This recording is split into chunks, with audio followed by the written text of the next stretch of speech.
respecto a lo que sería la peristalsis y los movimientos a nivel del esófago en lo que sería primario y secundario. El primario era el que se producía a nivel de la deglución. Cuando yo hago la deglución se producía la onda faríngea, y esta onda faríngea, cuando pasaba al esófago, se transformaba en la onda esofágica primaria o peristaltismo primario. O sea que la onda esofágica primaria viene de la deglución. ¿Se acuerdan que decíamos que precedía del sistema de deglución?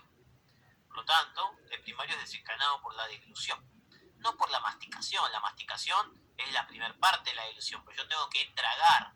La masticación es la parte oral. Yo tengo que llegar o que llegue a la faringe para hacer reflejo de deglución. Y de esta manera generar la onda faringea y que me contraiga y me genere esta onda de propulsión. Masticación, chao. Y después, la secundaria es por la masticación. La secundaria se produce del esófago y no tiene que ver con la masticación. ¿Con qué era la secundaria? Que si a mí se me queda trabado el alimento, ahora se me forma una onda acá para terminar de llevar el alimento hasta el estómago.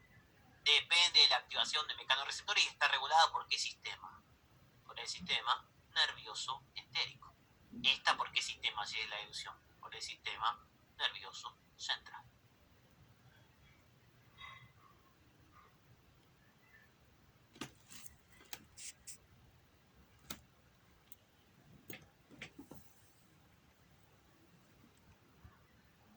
Ven esta pregunta que no solo habló de digestivo, sino que también metió la barrera hematoencefálica, una pregunta referida al sistema de Neuro. Nosotros tenemos que había dos tipos de bilirrubina. La bilirrubina indirecta, que era la derivada del grupo hemo, que era muy tóxica, era liposoluble, por eso tenía que viajar unida a la albúmina, podía viajar así como así por la sangre, y filtraba poco a nivel renal. O sea, no podía filtrar a nivel renal o nada. No a nivel renal.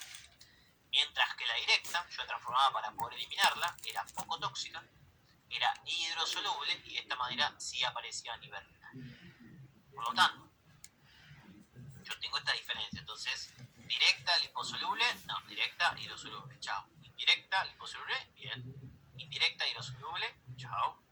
Directa, hidrosoluble, bien. Entonces estoy entre la B y la D. Fíjense cómo tenemos que rápidamente descartar.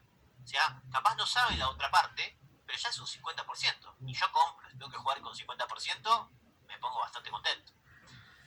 Ahora, ¿qué pasa? La barrera hematoencefálica, ¿qué elementos deja pasar? Elementos pequeños, liposolubles, sin carga. ¿Okay? Por lo tanto, permite pasar elementos que sean liposolubles, no los hidrosolubles. Así que de qué va a depender que pueda pasar la bilirrubina de tipo indirecta. Por eso el problema yo lo tenía a nivel de lo que era el cernectus o esta ictericia prehepática que puede pasar en los recién nacidos, es que si se mantiene por mucho tiempo puede ir o atravesar la barrera y encima generarme daño. Además, acuérdense que la barrera de recién nacido era inmadura, así que más todavía va a atravesar este sistema. Por lo tanto, la correcta, B de bueno.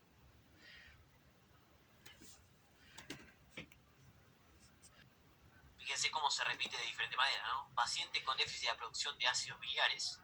¿Cuál micronutriente tendría afectada la absorción? Si no tengo salvedades, no puedo absorber lípidos o vitaminas liposolubles. A, K, D y E. Pero traje esta para ver otra. ¿En qué situaciones yo podría tener alteraciones en la absorción de hierro? El hierro y el calcio se absorben en el duodeno. Por lo tanto, alteraciones en el duodeno, por ejemplo, una paciente que no tiene duodeno no podría absorber ni hierro ni calcio. ¿O qué otro elemento necesito para absorber hierro? Ácido clorhídrico. Situación donde yo tenga baja la concentración de ácido clorhídrico, no voy a poder reducir ese hierro y de esa manera no voy a poder generarlo correctamente en su absorción. Vitamina B12, ¿dónde se absorbía? En el yeyuno. Una alteración del yeyuno me va a generar alteración en la absorción de vitamina B12. Y en el ilio se absorbía lo que sería, la vitamina B12 a nivel del ilio,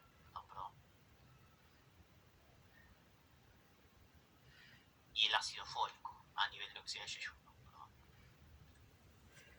Vitamina B12, ilio, junto a lo que sería los ácidos biliares, sales biliares, y a nivel de lo que sería el yeyuno, el ácido fólico.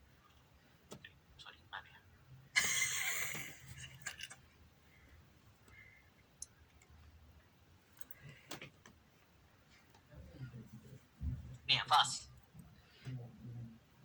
Lípidos estimulaban a la colecitoquina, que se encargaba de contraer la vesícula biliar y relajar el esfínter de Oddi, lo que llamaba el efecto Olago.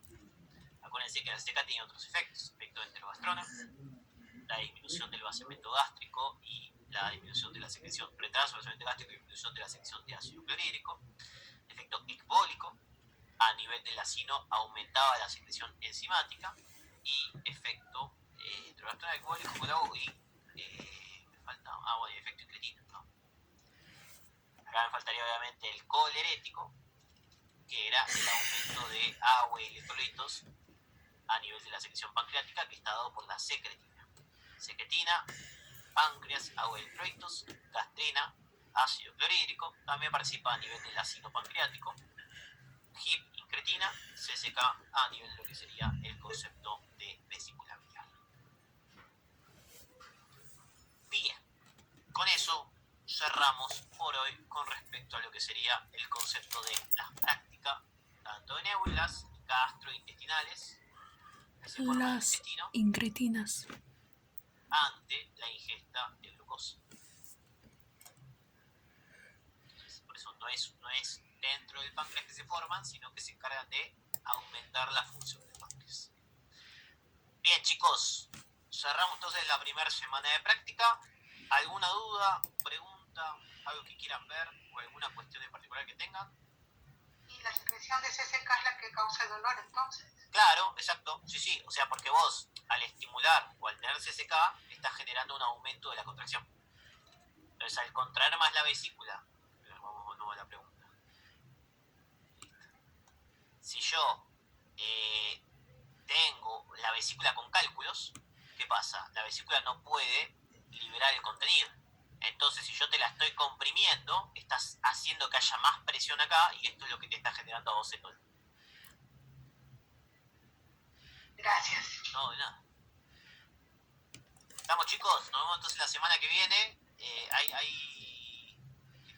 Dale, ahí hablo eso. Los que quieren, la semana que viene nos vemos nuevo y bueno, obviamente mándenme lo que necesiten por el grupo o por WhatsApp y vamos respondiendo. Tengan paciencia esta semana, porque obviamente me mandan bastantes cosas, yo les respondo, pero no se pongan. Ahora lo miro después del grupo y respondo.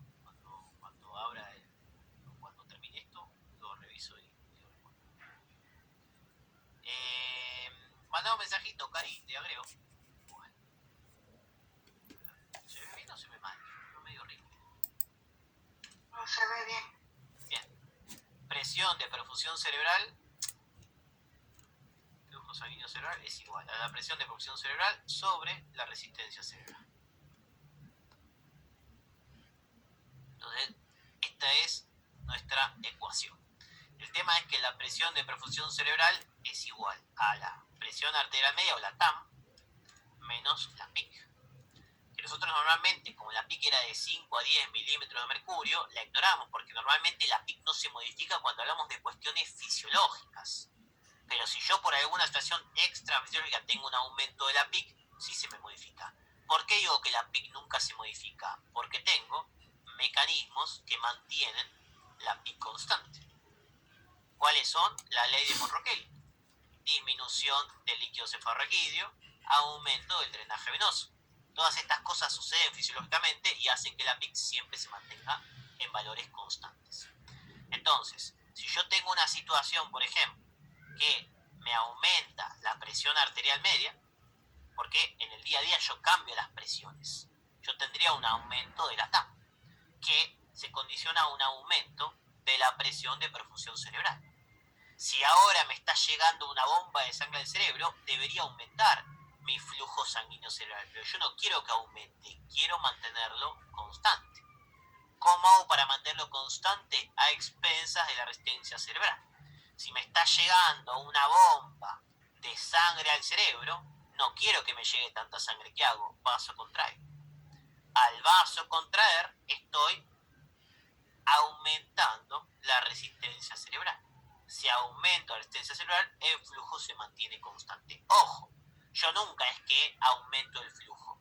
O sea, no es que tipo, bueno, entonces si aumenta la PPC, me aumenta el flujo y ahí aumento la resistencia y lo mantengo normal. No, esto es constantemente. Ante un aumento del PPC, para evitar que el flujo aumente, la resistencia cerebral vasocontrae.